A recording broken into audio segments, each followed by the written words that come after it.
Hey, everybody. Welcome back if you're returning. Welcome if you're new here.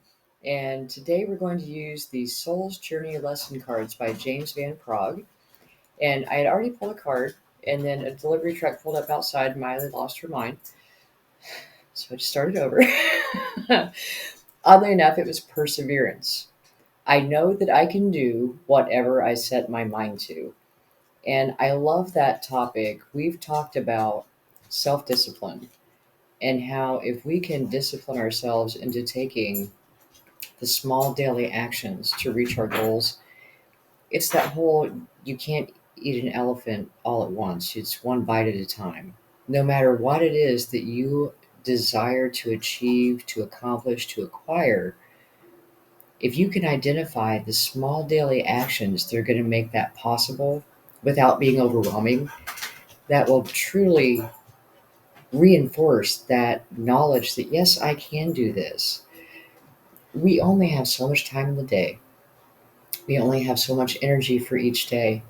And figuring out how to dedicate that to all the things that require our attention, our time, our energy, and making sure that we still leave enough to prioritize what we're building, what we're creating, because that is ultimately the thing that brings us fulfillment. I mean, there are the things we have to do that are just part of life, part of maintaining ourselves and our lives. But then there are the extra things that bring us joy, that we want to have time for, that we want to do. And it's so easy to push those aside. I don't have time for that. Where in your day can you find time for that? What can you trade to make time for that thing that you wish to create, for that hobby you miss doing, for the friends you'd love to see, but you haven't had time? And there are stages of life where it just truly is overwhelming. We have situations going on where that time is very hard to come by. And sometimes the best thing you can do with that time is sleep. But in the average day to day, look at your schedule. Where can I discipline myself to make this a priority? And how can I prioritize it? What small steps can I take to free up time? Like I talked about doing a meal delivery. Um, where they bring the like pre-cooked meals and you just heat them in the oven for like 15 minutes. No prep, little cleanup. Because I mentioned in the book, when you are eating in your home, treat yourself like a guest. So I always plate it. I put it on a plate, make it look nice. I'm not eating it out of a cardboard container because that's not as emotionally nourishing. And if we can fully be present in and experience each moment of our day, and it even helps with how much you eat when you make it an experience instead of just shoving some food out of a box into your face and rolling on like you forget what you ate and you're not even sure you tasted it. But when we do the convenience things to free up time, or like on Sundays, I will prep my lunches for the week so that all I have to do is grab the crap, put it in my lunchbox, and go. I got a RoboVac because we have animals. And if you have animals, then you know that keeping up with the hair can be a tremendous time eater. So I named her Floor Bitch. And I got the RoboVac so that once a day while I'm at work, she vacuums for me. And things like that. Like, get creative. How can I free up the time from the day to day mundane stuff to do the things that I'm passionate about, to free up time for what's important to me, and not let that slide to maintain the other? And even being able to combine multiple tasks. Like, I love listening to podcasts and things like that. So I'll listen to those while I'm prepping lunches, or, anything that can combine like that. Walking on the treadmill while you listen to an audiobook. I would love to read this book, but I don't know when I'm going to be able to sit down and do it. So, well, I'll listen to the audio version so that I still get the information, but I can be moving around while I do it. Which is oddly enough, that's one of the reasons that I like driving the dump truck is I can listen to podcasts and audiobooks while I'm at work and not get in trouble. But perseverance, and the reason I brought up the self-discipline and the small daily habits is because we learn to trust our ability to persevere by being consistent in taking those daily steps. And that is where we persevere. It's not some big, over the top, one moment thing, is not perseverance. It's the long haul. It's the, uh, like the tortoise and the hare. Is if you don't give up, you're going to win.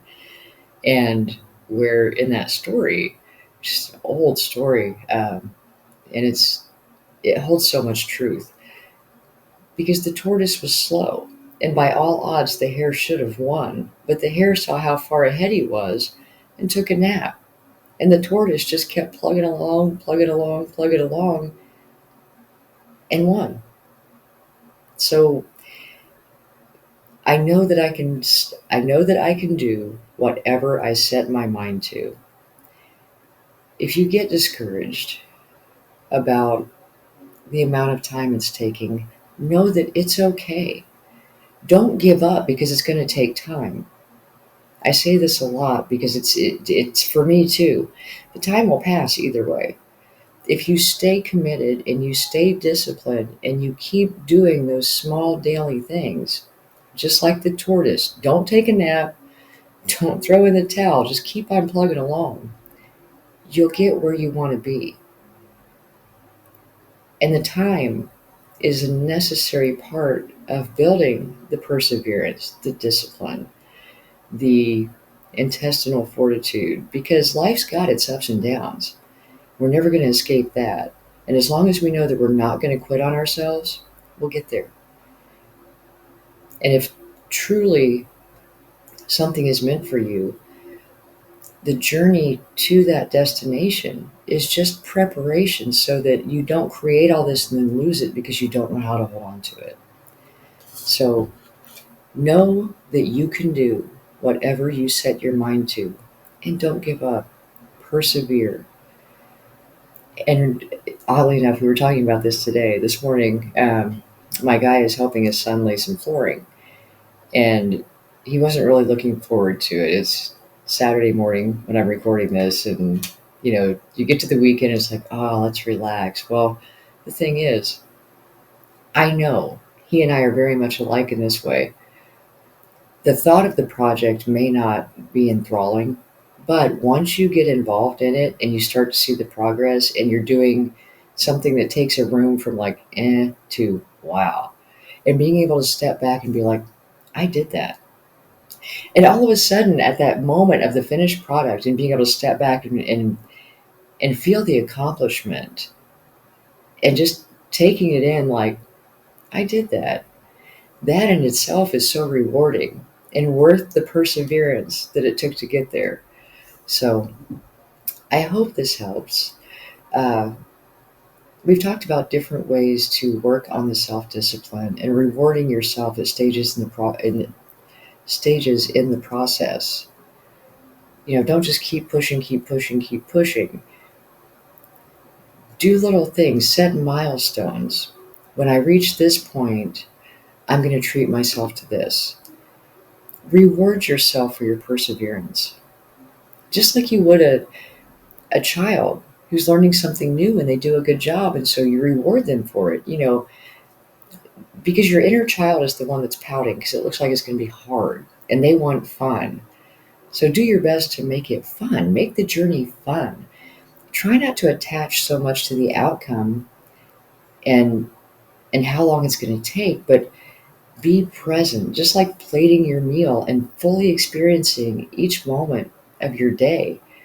Fully experience the journey, and you'll find joy in the journey instead of postponing joy until the accomplishment is complete. Enjoy the ride. So I hope this helps. And thank you so much for joining me today. I will talk to you soon.